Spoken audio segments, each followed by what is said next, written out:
Mesdames, Messieurs, peuple congolais, malgré les apparences, il y a encore des Congolais qui travaillent en silence pour l'avenir de ce pays, souillé par une dictature liberticide, antisociale et criminogène féroce. Avant de répondre à la question posée, je vais ici livrer aux yeux de la conscience congolaise qu'un certain esprit intellectuel congolais, un psychologue congolais, patriote, a fait une étude au Congo-Brazzaville, et notamment à Brazzaville, à Pointe-Noire. Seulement dans Brazzaville et Pointe-Noire. Et ça touchait les populations, les individus du nord au sud et de l'est à l'ouest. Mais c'était entre les enfants âgés entre 8 et 15 ans. Donc, il leur a posé la question de savoir, c'était fait par un sondage, c'est un sondage, il a donné un peu des informations, c'était fiable. Mais c'est des enquêtes que nous pourrons le faire à grande échelle, dès qu'ils sont partis, parce que le dossier, les résultats de cette enquête sont gardés secrets, pour des raisons de sécurité et tout ce qui est de la dictature que nous connaissions. Donc on leur a posé des questions à ces jeunes enfants, sur un échantillon de près de 400 enfants, âgés entre 8 et 15 ans, qui sont du nord au sud et est, que ce soit à Pointe-Noire, à Brazzaville. Donc on leur a posé la question, qu'est-ce que ça veut dire être président? Bon, pour les deux tiers, être président de la République, c'est être riche, pouvoir bien manger et avoir des conditions de vie bien que nous. Et surtout voyager, et surtout avoir des femmes, et donc les gens, tous c'était, les enfants, tous c'était, les deux tiers sont allés dans, pardon, excusez-moi, dans cet état d'esprit. Donc, ce qui est plus dangereux, c'est qu'il y a eu quand même un tiers qui ont dit ceci, être président de la République. Si je suis président de la République, pour moi, je pense que le président de la République, c'est tuer les gens, tuer mes ennemis. Par exemple, si ils ne veulent pas être avec moi, bon, je peux les tuer. Donc, voilà. Donc, on est au cœur des massacres. Donc, les enfants, un tiers des enfants congolais pensent que être président de la République, c'est tuer les gens. Donc, s'ils n'en veulent pas avec moi, je peux vous tuer. Donc, vous l'aurez compris. Mesdames, Messieurs, donc cette étude, l'individu est ici en France, et que nous pourrions, en fonction de l'évolution de la situation, il a présenté ses travaux qu'il a fait. Bon, bien sûr qu'il va encore continuer. Bon, l'information a été lancée, tout a été fait, mais il ne va pas continuer à faire les risques parce que les enfants vont demander là-bas quels sont ces enfants. Donc, il m'a dit, dites seulement ça, mais je pense qu'on ne doit pas livrer les enfants là où il y a eu cette enquête, quelle période, quelle date, de 2017. Ça a été fait. On a recueilli ces informations. Mesdames, Messieurs, peuple congolais, comment empêcher l'ogre de l'aliment, les dictatures à Sassou Nguesso et le Fonds monétaire international détruire nos vies et le Congo-Brazzaville d'ailleurs. Et pourquoi? C'est pas sorcier. Vous savez que tout le monde le sait, à travers le monde entier, qu'il soit, pourvu qu'il ait un cerveau, une âme, une conscience, qui va sur les médias et les réseaux sociaux, et qui voit aussi des activités un peu par-ci par-là. N'oublions pas les institutions, organismes internationaux. Tout le monde le sait que le Congo-Brazzaville est devenu une prison à ciel ouvert de type soit goulag soviétique ou soit de type cellule S21 que la Cour pénale internationale connaît d'ailleurs et que d'ailleurs les Cambodgiens connaissent d'ailleurs, la fameuse cellule S21, cellule S21 des Khmers rouges au Cambodge pendant le régime de Pol Pot, la fameuse cellule S21. Et nous en avions au Congo des milliers de cellules S21. Pendant les Khmers rouges au Cambodge, c'était le centre de la torture, des disparitions forcées et compagnie. Donc, vous rentrez dans la cellule S-21, vous ne sortez pas vivant, vous vous êtes écrasé. Donc nous en avons plusieurs au Congo. N'oublions pas les cas de Kalakala et d'autres. Donc, mesdames et messieurs, comment empêcher l'ordre de l'aliment? Et le FMI détruit nos vies. Et le Congo Brazzaville d'ailleurs. Et pourquoi? Parce que le Congo est devenu presque une boucherie à ciel ouvert. On parle de sacrifice humain, de disparition suspecte,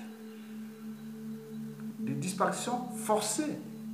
N'oublions pas la terreur, la scène de violence, de barbarie, de sauvagerie et tout ce que vous connaissez. Bien sûr qu'on est en face d'un régime incarné par des reptiliens. Ou vérité ou mensonge, c'est pareil. Pour eux, c'est des désœuvrés, c'est des gens qui sont perdus et autres. Et qui demain, quand le pays sera récupéré, on va dire, puisqu'ils ont donné sur un plateau d'argent leur méthode d'action. Ils seront récupérés, traduits pour eux-mêmes. C'est ça le danger. Mesdames et messieurs, donc il ne s'agit plus ici de sauver plus qu'un pays, mais il s'agit ici d'abord de sauver des vies. Parce que pensez demain, pensez individu d'abord, l'humain d'abord. Parce que je vous ai dit l'histoire de ces enfants. Parmi ces enfants-là, c'est comme Sassou.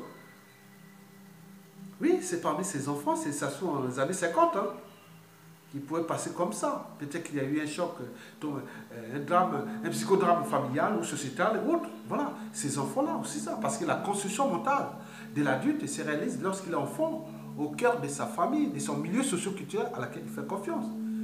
Plus ce milieu socio-culturel est atypique, plus le risque de devenir dictateur, l'homme de l'aliment, cynique, psychopathe, des types Sassou Nguesso est élevé. Nous avons au sein de la population une densité d'individus comparables ou similaires à Sassou Nguesso, qui sont en dormance ou en construction mentale, bien sûr antisociale, criminogène, et voilà. Mesdames, messieurs, eh bien oui, vous savez que le système Sassou Nguesso n'est pas aménageable. Et pourquoi? Parce qu'il n'a jamais changé de méthode. Le système Sassou Nguesso, depuis ses 37 ans de dictature, se résume toujours en 5 mots-clés. Tout simple. On pourra ajouter d'autres, mais je dis que ça, c'est les 5 mots-clés immuables. Kleptomanie, achat de conscience, corruption, malgouvernance, terrorisme d'État. Mais pour ceux qui veulent ajouter les autres, ils vont les traîtrises et autres. Il a toujours trahi tous ses proches. Il a toujours trahi. Ça, il n'y a pas de problème. Donc, si on voit la kleptomanie, vous parlez des familles bien malaquées. Bien sûr qu'avec les deniers publics, il a arrosé sa famille, c'est là. Hein? Achat de conscience, bien sûr qu'il tue, il massacre, mais pourquoi le monde entier l'accompagne? On voit que bon, c'est comme les petits-enfants le disant. Oui, demain, on peut tuer les gens, on peut tuer l'humain, et être là comme ça. Ça devient des repères moraux. Et c'est ça, mélanger. Corruption, bien sûr. Sassou Nguesso est qualifié comme le DAB, distributeur automatique de billets de banque. Donc on lui donne l'argent, chaque fois il distribue pour l'achat de conscience, pour qu'il reste là, au pouvoir, avec quoi? Éternel. Bien sûr, puisqu'il s'est réussi, mais il ne se rend pas compte qu'il n'a pas, peut-être qu'il a fait la liste des dictateurs, mais bien sûr que tout ne va pas s'arrêter qu'à lui. Mais il faut voir lui, les enfants, petits-enfants, comme les autres, ils sont maintenant perdus. Si les Sassou Nguesso, tout ce monde, puissent être aussi forts que ça, mais dans ce cycle global, dans un pays où 99% de la population a envie d'en découdre avec ce régime séculaire et autres, mais ce sera quel miracle que cette lignée survive. Donc, terrorisme d'État, eh bien oui, malgouvernance, oui. Chez la malgouvernance, ça se résume, la vertu, l'intelligence, c'est suspect. Il doit être neutralisé. On l'achète sa conscience et que tu sois comme nous. Si tu n'es pas comme nous, assassinat, empoisonnement. Donc, vous devenez bête. Il faut être le plus bête possible, le plus médiocre possible pour être avec Sassou. Et là, il est au sommet de la pyramide. Voilà, c'est bon. Le terrorisme d'État, bien sûr, c'est connu.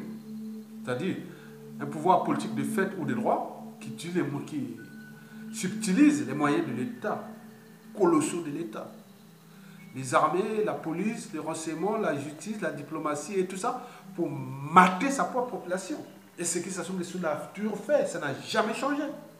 Et nous sommes là toujours en train de le constater parce que nous sommes quelque part un peuple de moutons. Mais méfiez-vous parfois des peuples de moutons. Parce que le réveil, c'est un peuple où c'est comme des volcans, des zones de subduction, hein, que je vous ai toujours dit dans mes vidéos. Et ça couvre les zones de plaques, où les plaques océaniques viennent se causer sur les plaques continentales. Ça se voit tout le long de la cordillère des Andes et des petits des grandes Antilles, même jusqu'en Indonésie. Les volcans sont explosifs. Donc nous sommes dans cet cadre-là. Donc on ne sait pas, méfiez-vous des peuples de moutons parfois. Donc on ne sait pas comment ça va se terminer. Parce que les gens sont en train de travailler les stratégies, archiver toutes les manières d'action, de fonctionnement de ce régime. Donc Madame Christine Lagarde, le dictateur Sassou Nguesso n'a pas pu gérer l'abondance. Mais comment pourra-t-il gérer la pénurie? Il s'agit bien sûr d'une équation linéaire dans un espace vectoriel. Non, non, c'est pas ça. On n'est pas dans la théorie de la superposition des causes et des conséquences. Non. Je pense que c'est plutôt une physique quantique. Oui, mais physique quantique, bon, est-ce que c'est Sassou qui est à l'origine à 100%? Est-ce que c'est la France et la France-Afrique et les francs CFA, les trésors publics français à 100%? Est-ce que c'est les Congolais et autres? Si on additionne 100% c'est Sassou Nguesso, 100% c'est la France et la France-Afrique, plus 100% les Congolais, bon, on arrive quand même à 300%. Or que 300% ne font pas 100%. Donc nous avons raté un peu l'arrêt des trois. Donc on ne sait plus qui est responsable, les modes de cause et de conséquences, on ne sait plus. C'est ça la physique quantique à l'échelle France-Afrique, France CFA, FMI et aux compagnies, et déclassement humain et de vie. Donc, vous êtes là, bien sûr que vous avez reçu déjà des ordres, Madame Christine Lagarde. C'est ça, non? Oui, du Club de Paris. Parce que vous êtes là à la tête de FMI grâce au Club de Paris. Donc, les ordres viennent de là. Donc, bien sûr que vous allez faire des audits à la con. Il s'agit bien sûr d'une diversion, d'une comédie, mais vous avez déjà fait votre choix. Mais le problème, c'est qu'il y a cette résistance qui est d'abord à l'échelle de la diaspora et des médias réseaux sociaux et de votre conscient, à mes conscients, vous dites non. C'est ça. Mais au final, vous avez déjà pris la décision pour aider ce monsieur.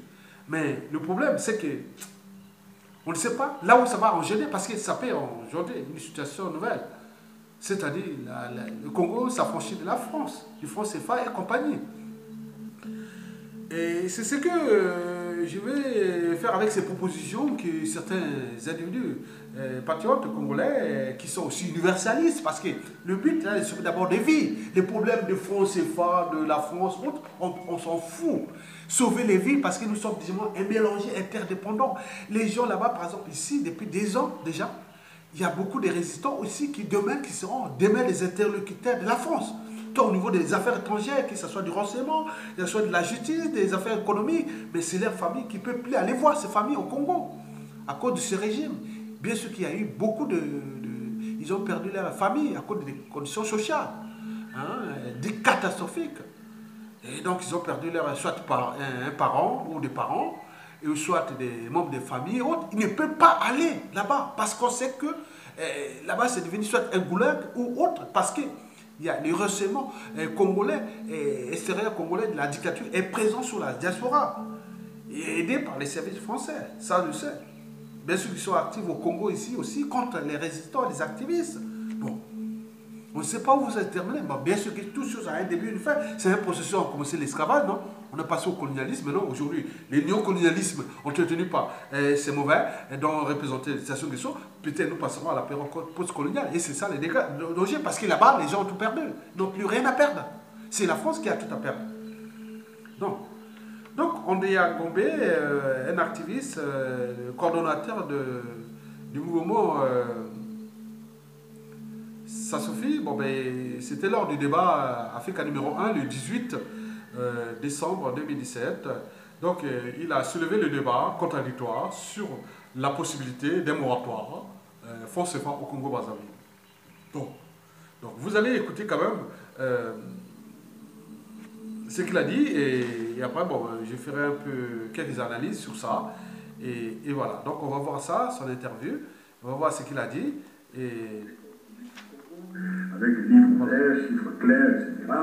Dette publique transparente. C'était l'occasion de rappeler que Brazzaville avait tenté au début de l'année de cacher au FMI une partie de son endettement à hauteur de 8 milliards d'euros. Oh, ça ne m'étonne pas. De Sassou Nguesso, le président congolais, s'est engagé à redresser la situation devant Bruno Le Maire. André Gombe, on peut quand même s'étonner de ce genre de dialogue entre le Congo et la France. Est-ce que cet échange confirme en quelque sorte, s'il le fallait encore, l'arrivage de l'économie congolaise aux décisions françaises? Il faut rappeler que le ministre Le Maire est aussi président d'un groupe informel qu'on appelle le Club de Paris. Et dans le cadre du Club de Paris, il est possible que le président du Club de Paris, qui a un rang de chef d'État, rencontre un autre chef d'État. Est-ce que c'est à travers voilà, peut-être. Maintenant, cela montre surtout la fébrilité de Paris qui essaye par une dernière manœuvre, même s'ils disent sauver. On aurait bien compris tête à tête entre Denis Sassou Nguesso et Emmanuel Macron, non? Ça ne s'est pas fait pour les questions d'image. M. Macron ne peut pas salir son image en s'affichant avec quelqu'un qui est aujourd'hui un pestiféré. Qu'est-ce que ça nous dit, ça, sur les relations entre la France et le Congo? Ça nous dit surtout la relation entre la France et sa zone CEMAC. On essaie de sauver M. Sassou en disant que en sauvant Sassou, on ne sauve pas Sassou, on sauvera une population. Mais il faut savoir que la dette du Congo est égale à la dette cumulée de l'ensemble des États de la CEMAC. Donc c'est le Congo qui est le mauvais élève. Et nous disons, comme on disait pour la Grèce, nous préférons, nous Congolais, dire que le Congo peut être suspendu du franc CFA s'il faut, plutôt que de faire un bail-out, comme on dit, de sauver M. Sassou dans le paquet. C'est-à-dire si c'est un paquet qui inclut celui qui est à l'origine de ce désastre économique, nous, Congolais, nous préférons une suspension du franc CFA au niveau du Congo. Et comment ça se peut se produire, ça, techniquement? Ça se produit comme ce qui a failli arriver pour la Grèce, c'est-à-dire du fait que le risque est trop grand et que le Congo a menti, comme vous avez bien dit dans l'introduction. Le Congo a menti sur ses comptes. Le Congo a caché de la dette, donc il s'est mis lui-même dans les règles du contrat qui le liait à la communauté, hors de ces règles, et il doit y avoir sanction. On ne peut pas ne pas sanctionner le Congo pour ce genre de pratique, sinon elle risquera de se répéter. Bon, donc, vous l'avez compris. Mais, bien sûr, c'est bien des débats contradictoires. Mais, ces débats contradictoires-là, on va les faire avec qui? Avec la France? Avec Sassou Nguesso? Ou entre nous, peuple congolais? Pour dialoguer, il faut avoir un partenaire ou quelqu'un. Voilà. Donc, bon, prenons le cas de la France. Est-ce que la France va-t-elle accepter, parce qu'il parle de la CEMAC, il a parlé de la CEMAC. La CEMAC, c'est la communauté économique et monétaire des États de l'Afrique centrale. Ça fait partie du bassin du Congo, le bassin le plus riche du continent. Parce qu'il est ce bassin au premier rang de tous les réseaux hydrographiques, de tous les minéraux, des énergies renouvelables et aussi des énergies fossiles, dont le pétrole, le charbon et tout ce que vous connaissez, l'uranium, et voilà. Bon, il est aussi au premier rang de la biodiversité phonétique et floristique. Il y a la culture. Donc, ce bassin regroupe déjà presque 97% des régimes politiques sont francophones, France-Afrique. Donc, ils sont tous dictatoriaux, antisociaux et criminogènes. Et n'oublions pas que c'est dans la zone de la CEMAC qui livre, dans le fameux franc CFA, l'impôt colonial, la monnaie coloniale, qui est là, le franc CFA, c'est 500 milliards de dollars chaque année que cet espace livre au compte public français, c'est-à-dire à travers le trésor public français. Demandez à Macron de dire non, vous avez un pécule, un impôt colonial qui vous, gratuitement, gratos, 500 millions de dollars ou d'euros, vous allez ne plus avoir ça. Mais non, c'est pas possible. Oui. C'est un jeune président, il a hérité de ce magot. C'est que les Anglais, aujourd'hui, n'ont pas hérité de ça, parce que l'Angleterre s'est affranchie de l'Afrique anglophone depuis sa décolonisation. C'est d'ailleurs dans cet espace anglophone africain qu'il y a plus de rôles de pays qui sont plus dynamiques économiquement et qui a plus de liberté et autres. Mais bien sûr qu'il y a des anthropologies endogènes, qu'on voit par exemple, on a pu voir au Kenya, même au Zimbabwe et compagnie. Bon, mais en réalité, c'est des espaces dynamiques économiquement, parce qu'on peut faire des affaires là-bas. Mais en zone francophone, c'est zéro. C'est une zone déclassée, décivilisée et déshumanisée, à cause de ce facteur-là, de 500 milliards de dollars. Mais la France va perdre 500 milliards. Vous voyez les risques que cela peut perturber déjà la France au niveau de ses finances déjà, et les programmes et autres. Donc, on est voilà. Donc, comment faire dans ces cas-là? Bon, c'est à la France de trouver des solutions, et aussi à l'Afrique de trouver des solutions, parce que c'est deux espaces avec des intérêts antagonistes, parfois complémentaires, et même dialogiques, en fonction des situations. Donc, c'est dans ce cas-là, voilà, parce qu'en réalité, pour nous, ce n'est pas toujours le problème d'argent. Hein, l'argent, la France, elle peut prendre là et dire aux yeux du monde, c'est un problème moral, et aussi dire, oh, moi je veux prendre de l'argent aux autres et je fais l'aide développement. Non, c'est comme si vous prenez 100 euros à quelqu'un et vous dites non, mais je vous rends 10 euros et je dis non, je vous aide. Non, il s'agit bien sûr d'une rétrocession. Est-ce que la France va-t-elle faire la rétrocession de ces 500 milliards de dollars sans que tous les Français soient dans la rue? Même si les gens, au niveau de la conscience française, on se dit que ah, l'Afrique, les immigrés, les Fonds nationaux. Mais non, c'est les enjeux majeurs. La France est prise dans la nasse, dans un piège. Et il ne sait pas comment s'en sortir. Parce qu'à côté, il faut maintenir les dictatures. Parce que je vous dis que plus il maintient ces dictatures, ce sont des pions. Et donc là, donc, on maintient le franc CFA. Et donc la France prend ce pécule-là.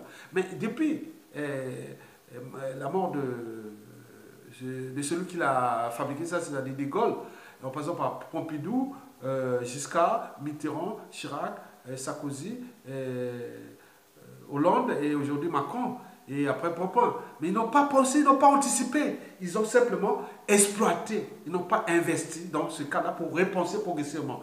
Et donc, la chute ou le réveil sera amer et chaotique pour tout le monde. Mais là, bien sûr que là-bas, les gens ont tout perdu. Ils n'ont plus rien à perdre. Bon, maintenant, au niveau du Congo, au niveau de Sassou Nguesso, faire le débat avec Sassou Nguesso, ce n'est pas possible. Parce qu'il n'a jamais changé de méthode. C'est le pion de la France. C'est l'aboutissement de la France de tous les sexes là. Parce que si vous sortez du franc CFA, il risque de perturber d'autres indicateurs dans la sous-région. Et donc, tous les systèmes, la France va perdre 500 milliards. Donc, ce n'est pas possible. Donc, c'est pas là. Donc, maintenir quelle que soit la fin des justifie plus les moyens. Donc, nous, on est en danger face à la France et aussi à ces mauvais, trop mauvais pour être utile à l'intérêt général, au sens même de l'intérêt général et surtout aux enjeux des intérêts de leur peuple, qui sont d'abord celles du bassin du Congo, la CEMAC et autres. Donc on le voit. Donc ces dictateurs-là sont des mauvais. Ils sont pressés là pour maintenant. Donc Macron, quelque part, il ne peut rien. Moi, je me retrouve comme Macron, mais je peux être comme Macron. J'ai un tableau de bord, j'ai 500 milliards de pécule qui vient de cette zone-là, des francs CFA, de Congo-Brazzaville, du Gabon, du Cameroun et compagnie. Bon, donc, bon. Mais le but, c'est qu'il y a une forme d'arrogance et autres, ils ne disent pas la vérité. Mais bien sûr qu'il faut cacher la vérité, sinon toute vérité n'est pas bonne à dire. Bon, donc on se retrouve dans cette situation. Bon, avec le Congo, hein, avec le peuple, bien sûr, le problème sera traité. Après, le débat sera nourri d'ailleurs, après la chute de Sassou Nguesso. Parce que nous allons nous retrouver dans la merde après Sassou Nguesso. Pour le problème de cette dette qui essaie de gonfler. Et que notre frère... compatriote, le docteur Pierre Eboundi. Pierre Eboundi, c'est un pharmacien à la retraite qui a travaillé ici en France. Oui, c'est un nordiste de la tribu de Marengwabi, c'est-à-dire c'est un Kouyou de la tribu de Marengwabi. Donc il soulève ces problèmes-là, le docteur Pierre Eboundi qui vit en France depuis des années. C'est un pharmacien à la retraite qui donne une petite pensée de sa liberté de conscience et par rapport à ces enjeux-là. Parce que le but est de trouver le juste équilibre par rapport à ça. Mais il donne ces idées et que je vais vous les présenter dans cette interview.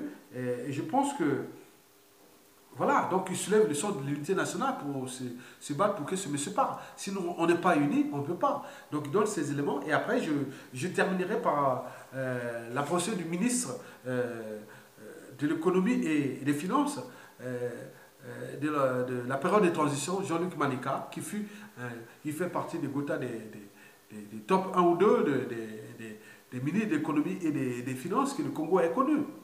Seulement pendant cette période de transition et avant Sassou Nguesso. C'est tout. Le reste, que dalle. Donc ceux qui viennent parler d'économie, qui ont travaillé avec Sassou Nguesso, que dalle. Mesdames, je vous laisse avec cette pensée-là. Nous pouvons mettre en place autre chose qu'une gestion volumétrique du pouvoir. Pour cela, l'unité des forces progressistes est un préalable. Peut-on aujourd'hui mettre les Congolais ensemble sur un même projet? Si les Congolais ne sont pas capables de se rassembler au-delà de leurs appartenances ethniques, il n'y aura plus de Congo. Il faut tracer une ligne de démarcation nette entre les progressistes convaincus et les France-Africains, qui ne se battent que pour une alternative entre griffes démocratiques. Car l'équation aujourd'hui est non seulement de faire partir la dictature, mais surtout de mettre fin à un système de domination et d'aliénation le plus injuste qu'ait connu le pays. L'élite politique congolaise doit mettre la conquête de la souveraineté au centre de ses revendications, car elle seule donnera la possibilité d'orienter les politiques économiques, militaires et sociales en fonction des intérêts du peuple congolais. Il n'est pas normal qu'un État comme le Congo, qui se dit indépendant depuis plus de 50 ans, n'ait pas une armée capable de défendre le territoire national. Il n'est pas normal qu'un État comme le Congo, qui se dit indépendant depuis plus de 50 ans, soit toujours arrivé au franc CFA, nœud qui nous tient à la gorge. C'est pourquoi nous devons exhorter tous les États africains à s'engager avec nous dans un combat unitaire pour la souveraineté monétaire et pour la création d'une monnaie commune africaine. Il s'agit là d'un système conçu au sortir de la colonisation afin de permettre aux anciens colonisateurs de garder le contrôle sur les anciennes colonies. Par conséquent, nous devons savoir que lorsqu'un pays n'a pas de souveraineté réelle, il ne s'agit plus simplement d'alternance démocratique qu'il faut conquérir, mais d'un changement du système, quelque chose qui va au-delà d'un simple changement de régime. Il sera nécessaire de mettre en place un audit citoyen de dette publique pour en finir avec l'initiative PPTE, pays pauvre, très endetté. Après, vous avez la réduction de la dette arabo-colombienne. Instrument de souveraineté, l'audit citoyen consiste à analyser de manière critique la politique d'emprunt suivie par les autorités du pays et à répondre à de nombreuses questions. Par exemple, pourquoi l'État a-t-il été amené à contracter une dette qui ne cesse d'enfler? Au service de quels choix politiques et de quels intérêts sociaux la dette a-t-elle été contractée? Qui en a profité? Était-il possible ou nécessaire de faire d'autres choix? Qui sont les prêteurs? Qui détient la dette? Quelle est la rémunération des prêteurs? Comment l'État s'est-il trouvé engagé? Par quelle décision? Prise à quel titre? Combien d'intérêts ont été payés? À quel taux? Et quelle est la part du capital qui a déjà été remboursé? Comment des dettes privées sont-elles devenues des dettes publiques? Nous devons exiger la transparence sur les revenus pétroliers en nous appuyant sur deux mots d'ordre. Le premier, vis-à-vis des compagnies pétrolières, nous devons exiger de publier ce que vous payez. Et vis-à-vis du gouvernement congolais, nous devons exiger de publier ce que vous recevez. Le pétrole n'est pas une ressource inépuisable. Voilà, chers amis, chers compatriotes, quelques éléments, quelques pistes qui nous permettront, j'en suis sûr, d'ouvrir un débat sur ces problèmes qui fondent mon engagement au sein de la Ligue panafricaine Moja. Je vous remercie. Bon, mesdames, messieurs, peu congolais. Bon, je vais terminer par les propos du ministre Jean-Luc Malika, les propos recueillis à travers le site congoliberty.com. Donc le ministre de l'économie et des finances pendant la période de transition, Jean-Luc Malika, l'avait pourtant dit ceci. Le Fonds monétaire international aurait dû exiger avant toute aide, comme ce fut le cas pour la Grèce, et qui se déroule dans le pays de véritables élections avec un contrôle international. Au minimum, dans un contexte politique et social totalement figé, des bombardements dans le pool, des prisonniers politiques emprisonnés, et afin de rompre avec un pouvoir totalitaire, incompétent, qui a ruiné le Congo, bien plus que la chute du prix du pétrole. Bon, il a terminé ses propos en ces termes, que le FMI ne devrait discuter qu'avec les représentants congolais légaux ou désignés au terme d'un dialogue inclusif à l'abri de toute pression policière et mafieuse du cartel de Yokasi ou de Yo. Bon, ce que le ministre oublie, c'est que Sassou Nguesso considère que le Congo est sa propriété et que nous avons un gros poisson qui s'appelle la France, avec son magot de 500 milliards de francs CFA, d'euros, qui sort de là. Donc il faut trouver le juste équilibre entre eux. On va rentrer dans les arbitrages, les positionnements, des contradictions et plein de choses. Mais en réalité, pour en arriver là, donc il faut que nous, en tant que peuple, nous prenions d'abord notre responsabilité au niveau civil et militaire. Donc Sassou ne peut que partir par le soulèvement populaire. Donc il y a des stratégies, mettez les stratégies. Sassou au Congo, il rencontre des gens du nord, au sud, de l'est, ouest. Il a des embrouilles maintenant avec 97% de la population, qui soit de la Likwala, de la Songa, de la cuvette, de la cuvette ouest, des plateaux, du Poul, qui massacre à longueur de journée, qui fait les terroristes d'État vraiment à grande échelle là-bas. On tue, on débrutalise. Et n'oublions pas la Likumu, la Boenza, chez Pole Makaya, et n'oublions pas le Nyari, la Likumu, le Kwilu, avec tous ces hydrocarbures qui polluent la nature, tout est souillé là-bas. On coupe les forêts du Nyari et de la Likumu, sans oublier la Songa, la Likwala. Donc c'est un bazar, c'est un pays qui est vendu à la Likumu. Et si nous ne prenons pas notre responsabilité pour le mettre hors d'état de nuit, il est sûr et certain qu'il va continuer. Parce que c'est notre puce qui marche. Bon, maintenant, mes solutions, que je dis que bon, ben, le FMI, en réalité, il va emprunter l'argent à Sassou Nguesso si nous ne prenons pas nos responsabilités de dégager et de mettre dans la rue. Parce que déjà, depuis 2015, déjà, à 2017, il va terminer, puisque l'agenda de Sassou Nguesso de 2018 est déjà clôturé. Donc, ils ont des intelligents, des stratèges et autres, et de la matière qui jouent ces jeux. Donc, nous sommes là dans l'entonnoir, dans la nasse de Sassou. Mais bien sûr qu'une dictature n'est pas éternelle. Il y a un temps et un moment donné, il va toujours tomber. Mais il tombe. Quel pays nous allons récupérer? Avec tout ce que nous sommes en méfiance, en défiance entre nous, avec tous ces erreurs et autres. Moi, je pense que Sassou Nguesso a transformé, bien sûr, ses dettes privées en dettes publiques. Il va continuer à les transformer tant que nous ne sommes pas capables de nous mémoriser et se sacrifier. Voilà. Parce qu'un dictateur n'a pas de concurrent à sa taille, tant que le peuple ne relève pas les défis.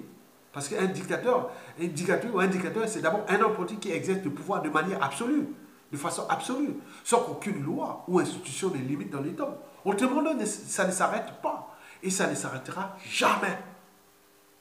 Tout ce qu'il faut là, c'est que la comédie, la diversion, la ruse et autres, pour qu'il reste là. Mais avec quel pays nous allons récupérer? Étant donné que la haine, les rancunes et tout ce qui est là déjà entre nous et au faire ce clan et autres. Donc on va se trouver dans une poudrière durable. Et à côté, il y aura un autre malin qui viendra. Parce que les intelligences, nous sommes enfin des gens qui ont des intelligences pour cela. Ils ne sont pas des enfants de cœur, bien sûr, mais ils utilisent tous les moyens pour confisquer ce pays. Un pays de peuple zinzin, de moutons, qui n'est pas capable, même au niveau militaire, de prendre des responsabilités. Les gens commencent à s'allier. Les gens au Congo-Brazzaville, au lieu d'aller travailler gratuitement, comme le temps du travail obligatoire pendant la Seconde Guerre mondiale, il y a eu même, on disait en 1943, il y a eu le refus du travail obligatoire. Quand il y a eu l'occupation nazie en France ici. Il y a eu le refus du travail obligatoire. Mais nous continuons à utiliser, à pratiquer les travaux obligatoires. Les gens vont travailler à la fonction publique et autres. Non, qu'est-ce que tu vois? Tu n'as pas de pécule. Au fait du mois. Tu n'auras même pas de retraite. Pourquoi aller travailler? Vous avez un numéro, quand il arrivera, on va voir qui était le vrai fonctionnaire. Mettez-vous, n'allez plus travailler, bloquez les administrations, personne ne bouge. Ça se tombe, il ne va pas passer une semaine. Mais pourquoi vous continuez à faire? Donc ça, c'est vous qui obtenez le régime. Bien sûr que vous êtes pris en otage, vous êtes pris en otage. Bien sûr que vous êtes endoctriné. Parce que l'ignorance est la pire des souffrances. Mais quand c'est ça le réveil que j'appelle des volcans, des zones de subduction ou des volcans dormants. Donc, la solution, bien sûr, la solution, elle est civile et militaire, accompagnée. Parce que ce n'est pas les problèmes des armes lourdes. Non, non, non, non. 90% de la population dans Brazzaville est contre Sassou. Mettez les zones de ceci, des petites grenades, des bombes lacrymogènes, ou comment on appelle là, des cocktails Molotov, mais vous n'allez pas utiliser ça. Restez chez vous, n'allez pas travailler. L'université, déjà, il va passer peut-être sa deuxième année blanche. N'oublions pas, tous les centres hospitaliers sont dans la merde. Et vous continuez, ceux qui vont encore aller travailler. Laissez les partisans de Sassou aller travailler. Ils sont que combien? Ils sont que 1% de la population. Dans l'administration au Congo, à Brazzaville, il n'y a que 1%. Ils vont aller travailler où? Partout, ils ne savent pas. Donc, n'allez plus travailler pour le compte de Sassou. Allez travailler pour Sassou, c'est nourrir ce régime. C'est comme le feu. Et quand vous coupez l'oxygène, il n'y a plus de feu. Donc, l'oxygène, c'est tout ce que les gens qui vont travailler là, faire encore les trucs, c'est vous, les esclaves de Sassou. Donc, affranchissez-vous de ce régime et nous allons récupérer le pays. Mais pour le reste, c'est-à-dire le débat sur le fonds CFA, ce sera fait dans un cadre de débat parce que nous allons retrouver un pays, une poudrière, avec ces problèmes que nous aurons des ONU. Les énergies fossiles ne comptent plus sur le pétrole. Mais nous avons des valeurs ajoutées au niveau de l'intelligence, c'est-à-dire nous avons des écosystèmes riches, nous allons orienter nos politiques économiques et des valeurs ajoutées demain, pas du côté du pétrole ou des énergies fossiles, mais d'autres énergies, matières que nous avons dans notre pays, parce que nous sommes quand même dans un bassin riche. Donc on zappera le pétrole avec la... Bon, mais il restera le problème du fonds CFA et tout ça. Bon, bref. Donc, le débat là va tôt ou tard revenir. Bon, maintenant, en ce qui concerne la solution proposée par certains des activistes ou partisans de la résistance, parce que nous sommes quand même dans un environnement criminogène, où des gens, la corruption et autres, là, vous savez que dans certains pays comme aux États-Unis, même en Chine, quand un haut fonctionnaire vole l'argent ou fait la corruption, il est passible de peine de mort. Donc nous, il me semble qu'à la conférence nationale, nous avons abrogé la peine de mort. Mais il faudra bien sûr l'interdire parce que les écosystèmes politiques ou sociaux autres ne sont pas pareils. Ce n'est pas les mêmes mentalités, habitudes et comportements. Donc nous, demain, bon, ben, ça se tombe, soit ça sera par un voie référendum tout de suite, hein, la réintroduction de la peine de mort, parce qu'il a un double avantage. Le premier, c'est qu'il faut le problème d'équité aussi, d'éthique en politique. Quand vous êtes aux affaires de la gestion publique, vous n'allez pas être là pour trahir votre pays, pas défendre votre pays, vous défendre les intérêts de l'extérieur, qui n'est pas les intérêts de votre peuple. Donc, les gens comme ça, ils seront directement, bon, là, nous allons importer soit de la guillotine ou autre. Il faudra, oui, peut-être. Oui, ça va arriver. Bon, les deuxièmes avantages, c'est-à-dire réduire au zéro tous ces mauvais qui sont déjà dans la population, parce qu'il y a des gens qui ont quand même volé beaucoup ce pays, qui ont assassiné les gens. Donc, leurs noms seront cités. Bon, ben, s'ils arrivent dans ce cadre-là, pourquoi pas? Mais aussi, c'est une question de responsabilité. Oui, j'ai fait du mal à mon pays, j'assume. Moi, quand j'étais à l'âge de 13 ans, j'ai assisté à la peine de mort. C'est quelqu'un qui avait fait du mal à un de mes amis. On avait, je devais avoir, non, j'avais 11 ans. J'avais 11 ans. Et le petit garçon devait avoir 8 ans. Il était mort dans le code parce que son grand-père avait fait des trucs bizarres. Il y a eu un tribunal et mon père était d'ailleurs parmi les membres du jury. Donc, ils ont fait des enquêtes, ils ont trouvé. Et après, bon, le jour-là, je me rappelle, c'était en mars 1975, je pense. Mars 1975, pendant les vacances de Pâques, je pense. Je me rappelle. Et bon, le gars a été mis le chapeau, il est tombé. Hein. Moi, j'ai vu les tribunaux, mais il faisait cholet ce jour-là. Il a été... Son père, d'ailleurs, le père de monsieur-là qui était, pour ceux qui étaient à Pointe-Noire, qui connaissaient les poulets Socavillo, le DG des Socavillo, à Pointe-Noire, dans les années 82, 83, 85, c'était l'un des fils de ce monsieur qui a été guillotiné. Hein. Chez nous, on l'a mis l'échafaud, il n'est pas. Moi, on était là. Bon, je n'ai pas vu, mais tout le déroulement de la séance jusqu'à la mise à mort, le jour-là, bon, on l'a demandé qu'est-ce que tu veux manger. Il a dit non, je ne veux plus. On a posé la bière, la boisson, on a proposé à manger, on n'a pas voulu. Bon, ben, Écoutez, c'est un monsieur qui faisait autour de 1m85-90, hein. C'est un gros. Hein. Et mon père faisait partie du membre du jury. Et donc, donc on a vu. Hein. Donc moi j'étais là, on a carté les enfants, moi j'étais là, tout le monde est là-bas. Et après on a vu, nous sommes venus, on l'a enterré. Hein. Je connais l'endroit. Donc c'est vers 18 km de Makwa en allant vers le nord, vers Ouessou. Hein, avant d'arriver à la rivière Montpellier. 18 km de Makwa. Je connais l'endroit. Donc j'ai assisté à ça. Donc, mais si à la population, on a eu aussi plusieurs cas ailleurs. Donc nous devons retourner la peine de mort au Congo parce que c'est très important, parce que les mentalités, les habitudes n'ont pas évolué. On n'est pas dans un monde standardisé.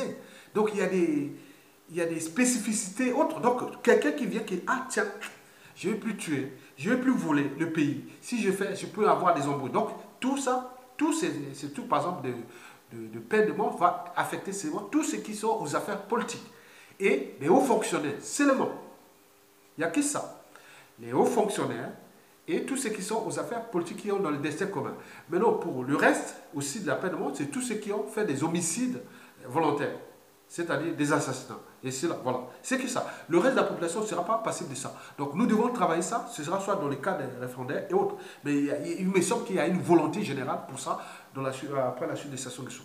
Mais pour le reste, je ne vais pas faire le détail de tous ces trucs-là, mais je pense que la solution sera trouvée et nous allons repenser le Congo de demain dans ce cadre-là, parce qu'un pays qui ne responsabilise pas sera toujours dans la récurrence des mêmes erreurs.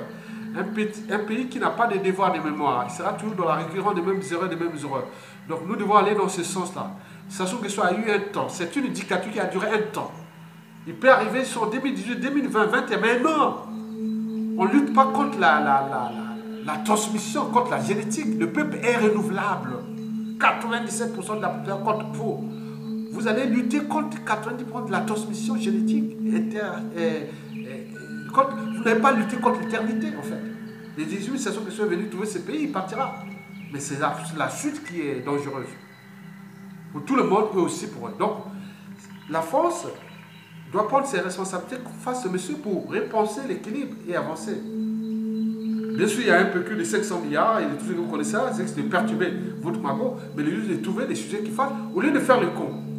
Et les gens peuvent sortir là-bas et demain, on va dire quoi? Si vous voyez une guerre entre la France et la zone CEMAC, demain, aux yeux du monde, de la culture globale et tout ça. Mais attendez, non, ça ne passera pas. Dans un monde interdépendant, avec la pleine conscience mondiale. Donc prenez vos responsabilités, cette France, Macron, de gestion semaine et trouvez le climat avec la position déjà pour un processus. Comme des zones, comme on voit quand on fait des plongées sous-marines. On est au fond et on ne monte pas pour la dépressurisation. Donc c'est par palier. Sortir du fond, c'est pas par palier. Si nous pouvons le faire, c'est bon. Arrêtez de rester à jouer toujours au con et que joue l'esprit néocolonial, mais ça ne marchera plus. Parce que les gens là-bas sont déterminés, certes des solutions. Ça se soit un cycle de vie. Hein. S'ils tombent, c'est fini. Bon.